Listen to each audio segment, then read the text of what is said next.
Ce qu'il faut savoir, c'est que les femmes, globalement, souffrent de dépression à des taux 2 fois plus supérieurs aux hommes. D'accord. Et à côté de ça, les femmes noires sont 2 fois moins susceptibles de chercher de l'aide qu'une femme blanche. Parce que, à cause de tous les freins et de toute la stigmatisation qu'il y a autour de la santé mentale dans les communautés noires. Ouais.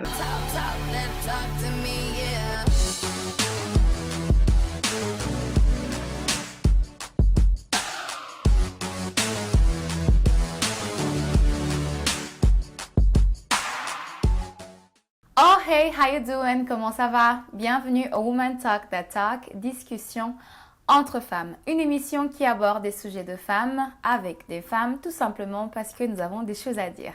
Dans l'épisode d'aujourd'hui, on va parler de santé mentale avec une militante de la santé mentale qui a créé une plateforme qui aide les femmes et jeunes filles afrodescendantes. Mais avant, je vais vous demander, comme d'habitude, de vous abonner à la chaîne si vous n'êtes pas encore abonné. Si vous nous écoutez sur le podcast, de nous laisser une évaluation de 5 étoiles parce que ça permet au podcast, à l'émission d'être conseillé à un plus grand nombre de personnes. Et si vous êtes aussi sur YouTube, j'ai hâte d'entendre vos commentaires lors de l'épisode ou même après que vous ayez fini d'écouter cet épisode. Donc sans plus attendre, on va retrouver notre invitée du jour qui est Jessica Galland. Hey Jessica, how you doing? Salut. Ravie d'être là. Merci pour ton invitation. Bienvenue au Woman Talk That Talk. C'est un plaisir de t'avoir ici avec nous. Comment ça va aujourd'hui? Comment est-ce que tu te sens? Très bien. C'est vrai que ces temps-ci, je suis en pleine forme, enfin, en pleine forme mentale en tout cas. Physique, c'est moyen, mais ça commence à venir. J'étais un petit peu malade, mais là, ça va. Si tu pouvais te décrire en 3 mots, quels sont les 3 mots qui te définiraient le mieux? Et après, tu me diras pourquoi. Ah ah! Bon, alors je me présente déjà brièvement. Donc, je m'appelle Jessica Galland, je suis guadeloupéenne. J'ai 39 ans, je suis maman. Wow. Je suis mariée également. Je suis maman de deux filles de 4 ans et 11 ans. Et je me définis comme une militante de la santé mentale et une activiste du bonheur et du prendre soin de soi. Alors, si je devais citer 3 termes pour me qualifier, je dirais, que je suis quelqu'un d'assez réservé. J'exprime assez ma vulnérabilité aussi. Donc je suis vulnérable et je l'assume. Et je dirais aussi que je suis, je suis pétillante. Je suis pétillante et je suis sexy. Love, j'adore. Aujourd'hui, on va parler un peu de santé mentale. Quelle est ta relation déjà, toi, avec la santé mentale? Si tu... Ouais. Alors, elle est en dents de scie, je dois dire, comme pour la santé physique d'ailleurs. Je pense que, contrairement à ce qu'on pourrait croire, on n'a jamais une santé mentale à un niveau X. Elle est fluctuante, comme la santé physique. Parfois, on peut être malade, parfois, on peut avoir la grippe, la Covid ou autre maladie. C'est pareil pour la santé mentale. Moi, j'ai une santé mentale en dents de scie. Parfois, je souffre d'anxiété sociale. Ok. J'ai eu une dépression l'année dernière. Donc, Ok. enfin, et ça m'est arrivé aussi d'avoir un deuil prolongé, un deuil qui s'est poursuivi par une dépression également. Ça, c'était il y a à peu près 12 ans. C'était à peu près 12 ans. D'accord. Ça m'est arrivé aussi d'avoir des pensées suicidaires. Ah ouais. Voilà. Mais je consulte régulièrement quand c'est le cas. Même quand c'est pas le cas, même quand ça va bien, je consulte parce que euh, je suis vraiment une militante de la prévention en matière de santé mentale. Ok. Donc, et c'est pour ça que j'ai lancé la plateforme parce que je sais à quel point consulter un psychologue ou un thérapeute en médecine douce peut aider la santé Mhm. mentale. Et c'est pour ça que j'ai eu envie de sensibiliser les femmes noires sur les sujets. D'accord, parce que c'est vrai que dans nos communautés, on n'entend pas souvent parler de santé mentale. Maintenant, on entend de plus en plus, surtout quand on est sur les réseaux sociaux, on entend beaucoup parler. Mais c'est vrai que dans nos cercles familiales, on n'entend pas souvent parler de santé mentale parce que généralement, quand tu as mangé, tu as au dormir, tout, tout, tout va bien. Toi, le moment où tu as eu ce déclic d'en parler et d'aller jusqu'à créer la plateforme, qu'est-ce qui a été qui t'a vraiment poussé à le faire? Alors moi, en fait, à un moment donné, j'avais eu besoin de consulter un psy. Enfin, non, j'avais surtout besoin de voir des témoignages de femmes noires françaises sur le sujet de la santé mentale. Ok. J'avais envie d'avoir des témoignages de femmes qui faisaient des dépressions, etc. J'en ai pas trouvé.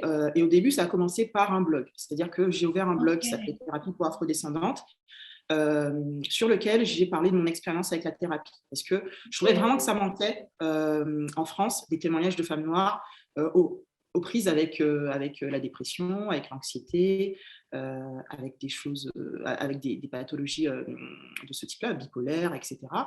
Et je me suis dit, c'est vrai que de fait, il y a un sujet sur la santé mentale chez les Mhm. afrodescendants. Et peut-être qu'il faudrait, donc, sensibiliser pour démocratiser le sujet de la santé mentale, pour normaliser le recours à la thérapie. Et je me suis dit aussi, qu'en discutant avec des personnes, j'ai compris qu'il y avait plein de gens qui aimeraient consulter, mais un thérapeute afro, en fait. C'est des gens qui ont des freins et qui se disent, ouais, mais j'aimerais consulter quand même. Voilà, je peux aller outre mes freins sur la santé, sur le sujet de la psychologie, mais peut-être que voilà, consulter quelqu'un qui me ressemble, ça sera plus facile pour moi de faire tomber les masques, en fait. Et je me suis dit, ouais, ok. D'une part, il y a des psychologues afro, ça existe, il y en a en France, mais ils ne sont pas visibles. Donc, est-ce Mhm. que ça ne serait pas pertinent de créer une plateforme, d'une, pour sensibiliser, de deux, pour rendre visibles les thérapeutes afro? Je me suis dit, ok, je vais essayer de les chercher. Et plus je cherchais, plus j'en trouvais. Je trouvais plein de psy, de plus en plus de psy, de plus en plus de thérapeutes en médecine douce, type hypnothérapeute, sophrologue, etc., naturopathe, voilà. Et j'étais heureuse de voir ça. J'étais heureuse. Mhm. J'ai vraiment envie que la communauté que j'ai créée, que j'ai créée, que je fais grandir sur Instagram, puisse avoir accès à ces professionnels-là. Et donc, j'ai contacté les professionnels, je leur ai dit, bon, bah, écoutez, j'ai ce projet-là, est-ce que vous souhaitez faire partie de la plateforme, sachant que j'ai dû mettre en suspens mon activité en 2021 parce que j'ai fait une dépression à cause du contexte Ok. et des choses. Et donc, Happiness Therapy n'a pas, à l'heure actuelle, la portée que je veux lui donner. Et c'est pour ça que là, en 2022, j'ai décidé de m'investir davantage. J'ai décidé Davantage. de porter encore plus ce message-là sur tous les médias possibles, les médias afro possibles.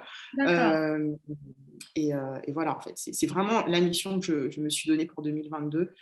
C'est faire grandir Happiness Therapy pour que le maximum de femmes afrodescendantes de la diaspora Avoir puissent accès. entendre parler de santé mentale, avoir accès à des thérapeutes afro et pour qu'elles puissent prendre soin d'elles. Voilà, tout simplement. Sachant que connaissais déjà un petit peu le sujet, mais ça n'a pas empêché qu'en 2021, tu as eu encore une dépression, tout en sachant comment prendre soin est-ce que tu consultais déjà en 2020? Oui, en 2020, j'ai consulté, en 2021 aussi. Euh, En fait, bah, j'ai beau être alerte sur le sujet, Mhm. pour autant, bah, il y a des événements extérieurs qui viennent bouleverser les choses et qui viennent Ouais. impacter de manière parfois disproportionnée. Et même si on peut être dans la prévention et faire en sorte euh, d'avoir une qualité de vie qui puisse être en adéquation avec une bonne santé mentale, Pour Mhm. autant, on peut être affecté par, voilà, on peut quand même avoir des affections de sentiments, des pathologies en fait, Ouais. comme la dépression ou l'anxiété. Et moi, Mhm. oui, ouais, du coup, j'ai nié l'évidence. Pourtant, hein, je Mhm. suis bien au fait des symptômes, etc. Je me disais, D'accord. non, c'est pas possible. Pourquoi? Enfin, là, en ce moment, j'ai tout. Enfin, il me manque rien. Tout va bien pour moi à tous les niveaux. Pourquoi je ferais une dépression, en fait? Mhm. C'est la question que je me suis posée. Finalement, j'ai reconsulté et j'ai cheminé avec mon thérapeute et j'ai compris voilà, que j'étais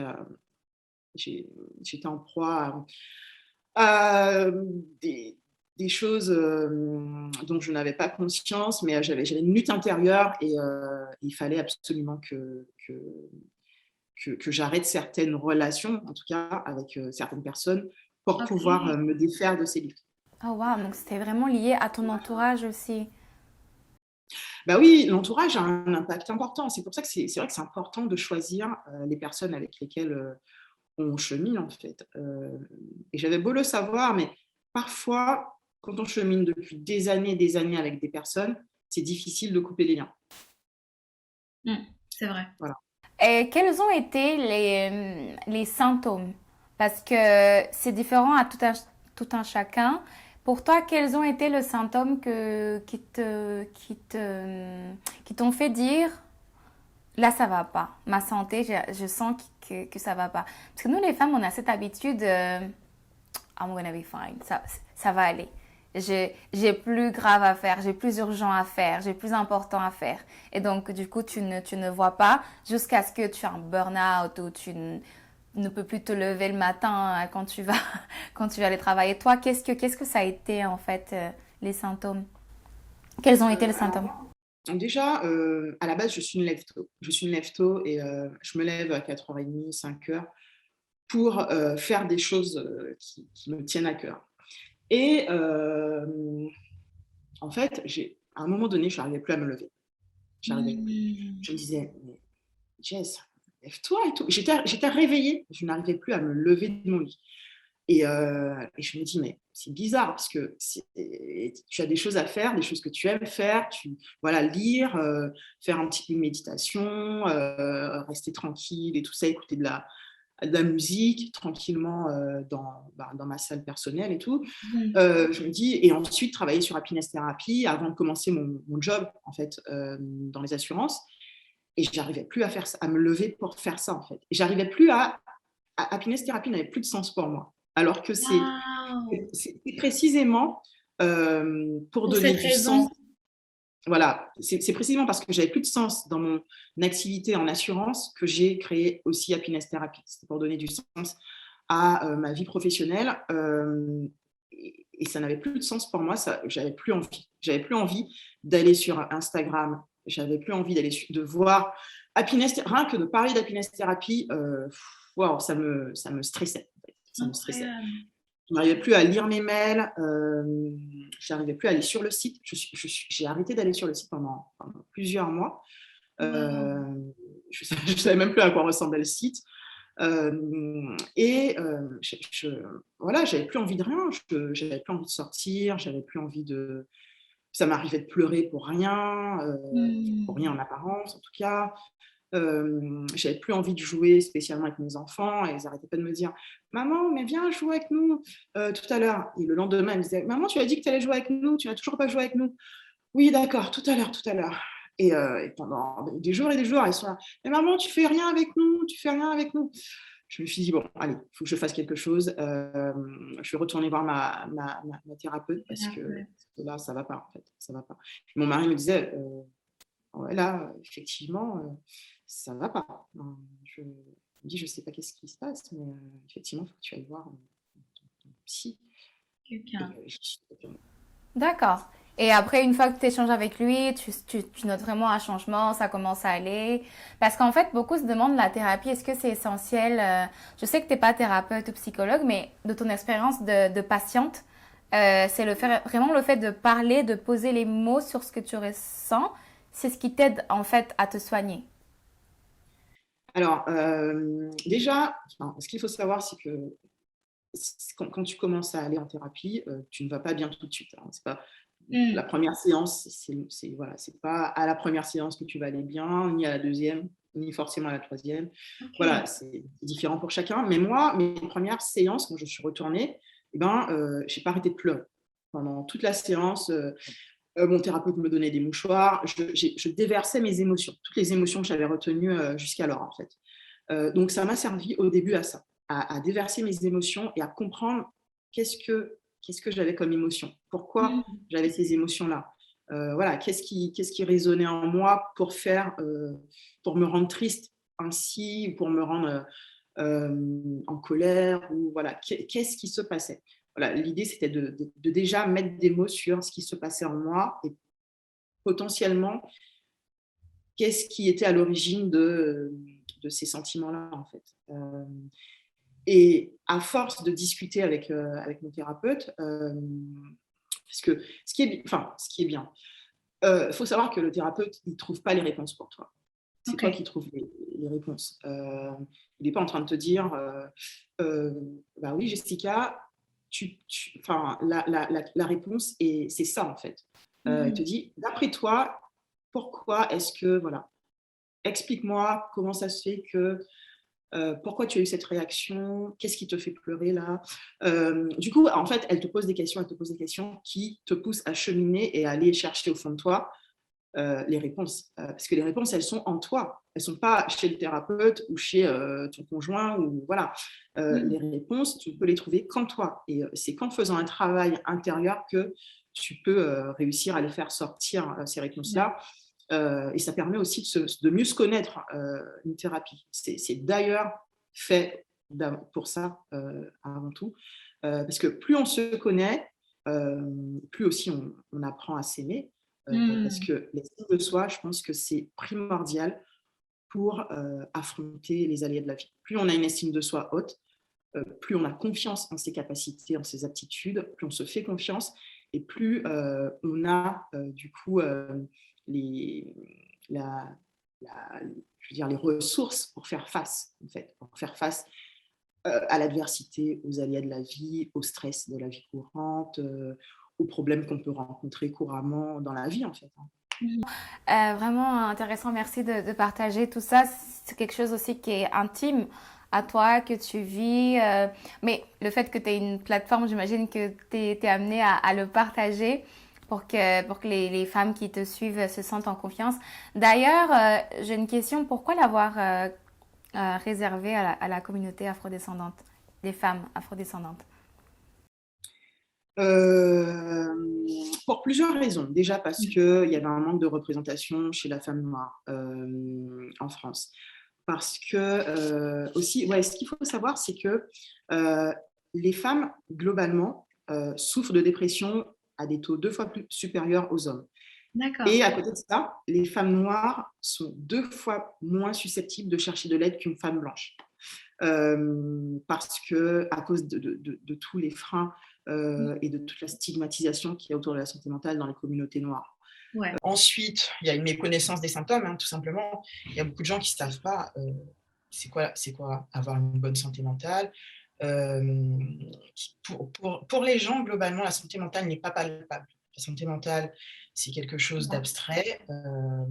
C'est différent, hein, que d'avoir mal aux pieds, voilà. Et donc, même enfin, dans les communautés religieuses, parce que les afrodescendants sont très croyants, ils vont à l'église très souvent, enfin, après, ok, ou à la mosquée. Mais dans tous les cas, il y a aussi beaucoup de freins dans les communautés religieuses par rapport à la santé mentale. Après, il y a des croyances. Moi, typiquement, je suis guadeloupéenne. Je sais qu'en Guadeloupe, il y a des croyances par rapport à qui dit que bon, bah, c'est peut-être de la sorcellerie que la personne Mmh. lui Ouais. a fait, tu vois. Euh, donc voilà, il y a aussi le syndrome de la femme noire forte Ouais. qui empêche les femmes noires de chercher de l'aide parce qu'elles supportent, elles prennent tout sur le dos, elles, elles ont un sens du sacrifice important, elles ne vont pas faire voir ou laisser paraître leurs émotions. Et ça, c'est compliqué. Elles vont pas demander d'aide, hein, quel que soit, même dans le quotidien, elles vont pas demander de l'aide pour qu'on les soulage de telle ou telle charge. À mon avis, elles ont une charge mentale plus, qui est explosive. Et pour autant, voilà, ça, c'est un frein important, la femme noire forte. Et je souhaite vraiment déconstruire ce Absolument. mythe-là. Je souhaite vraiment que les femmes noires puissent embrasser leur vulnérabilité et se dire qu'elles peuvent être une femme noire forte, c'est bien, mais voilà, elles ne sont pas que fortes tout le temps, en fait. Et il Ouais. ne faut pas qu'elles aient peur d'être vulnérables parfois, parce qu'elles sont humaines, tout simplement. Même si c'est très beau, le terme superwoman, c'est flatteur, c'est positif aussi. Mais pour autant, il ne faut pas que ça nie notre humanité, il ne faut pas que ça nous mette dans une situation de, de, de survie, en fait, d'adaptation en permanence, parce qu'on ne peut pas vivre comme ça à terme. Et Mmh. moi, j'aimerais que déjà nous, on prenne conscience de ça, et pour que nos filles, en fait, qu'on ne transmette pas ça à nos filles, et que ça s'arrête avec nous, en fait, Ouais. ce mythe de la femme noire forte. Tu fais un travail super intéressant et exceptionnel. Donc aujourd'hui, sur le site, sur la plateforme du site web, tu as regroupé, c'est ça, un listing de psychologues ou c'est en cours? Alors, j'ai une liste de psychologues afro, du coup, en France. OK. Je dois rajouter Guadeloupe et Martinique. J'ai aussi quelques psychologues avec lesquels on peut prendre rendez-vous directement sur la plateforme. Donc, prendre rendez-vous en ligne, régler, et ensuite le rendez-vous se fait en visio-séance. Donc, ce qui est D'accord. bien, c'est que j'ai pas mal d'expatriés, hein, qui prennent rendez-vous avec des psys qui sont sur Paris ou à Montpellier, ou voilà. Et c'est bien parce que grâce à la Covid, la visio s'est quand même bien démocratisée. Absolument, Ça donc sert, ça sert nos intérêts. ouais. Donc ouais, il y a quand même eu du positif durant ces 2 dernières années, entre la démocratisation du sujet de la santé mentale, parce qu'on en parle beaucoup De plus, plus en plus, ouais. la visio qui s'est démocratisée aussi. La première fois que t'en as parlé à ta famille, à tes proches, en leur disant, voilà, je vais aller voir un thérapeute, comment est-ce que ça a été reçu? Hem, alors déjà, c'est que très récemment que j'ai parlé de ça. OK. Sinon, c'est un vrai sujet tabou, je n'en ai jamais parlé. Et enfin, ma mère, après coup, elle m'a dit: «Oui, ben, pourquoi pas?» Assez timide. Sinon, dans ma famille, c'est vraiment tabou. C'est-à-dire que les gens se disent, enfin, mon père, je lui en ai parlé une fois, il m'a dit: Pourquoi j'irais raconter ma vie à quelqu'un?» Bien, ma mère, la dernière fois, m'avait dit «Mon psychologue, c'est Dieu». Ma mère, elle dit la même chose tout le temps. Tout le temps, elle dit ça. C'est incroyable. Jamais je pourrais placer le thérapeute sans qu'elle me sorte les versets, Dieu, tout ça, quoi. On fait pas confiance au bon Dieu et tout. Ouais. Mais Dieu a mis de l'intelligence aussi pour que des psychologues puissent faire des études et puissent aider les personnes dans leur santé mentale, comme il l'a fait pour les médecins. Mmh. Donc, non, non, mais effectivement, dernière fois, j'ai fait un live sur le sujet, sur la foi et la thérapie, qui était très édifiant.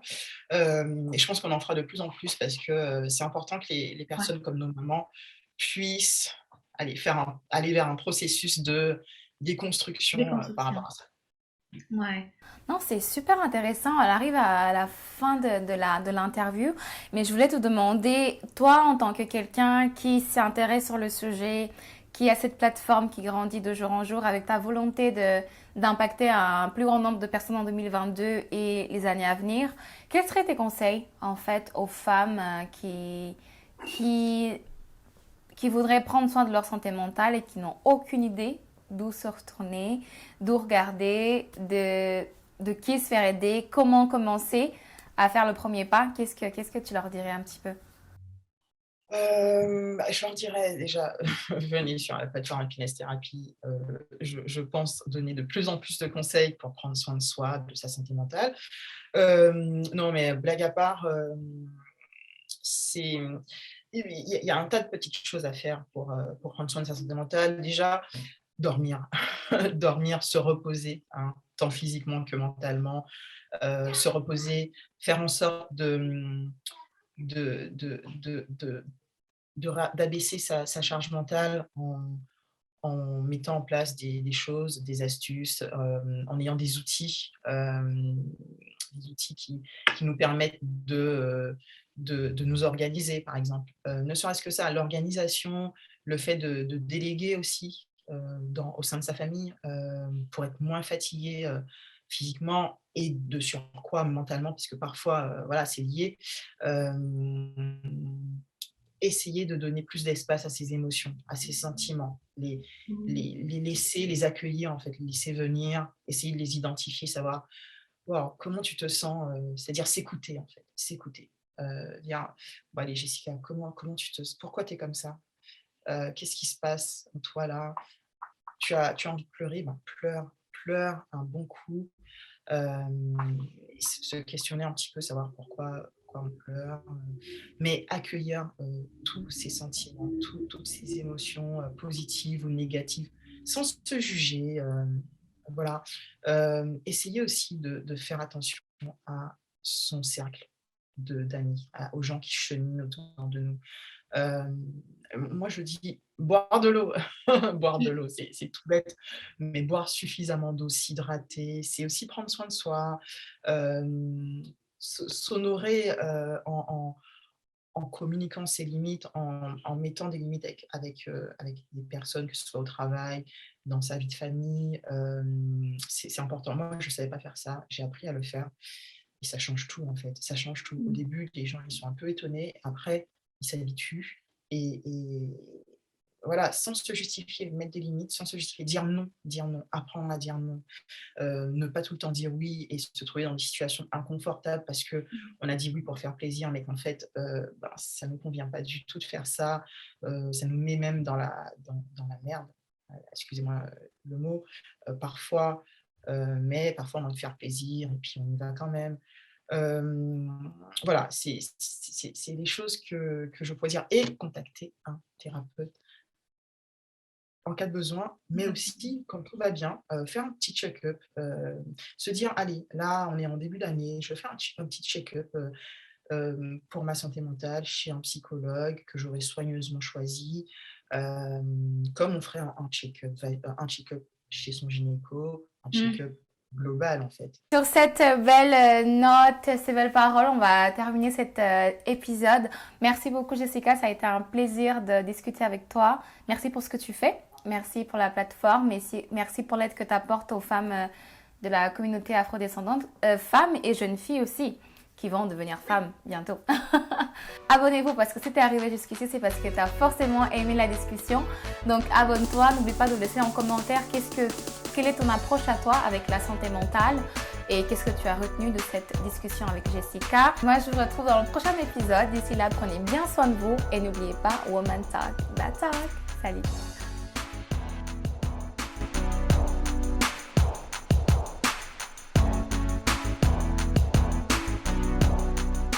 Hey, alors tu es arrivé jusqu'ici, ça veut dire que tu as aimé l'épisode et mieux encore, tu as aimé la chaîne. Alors abonne-toi, partage la vidéo, laisse ton commentaire et on se retrouve prochainement.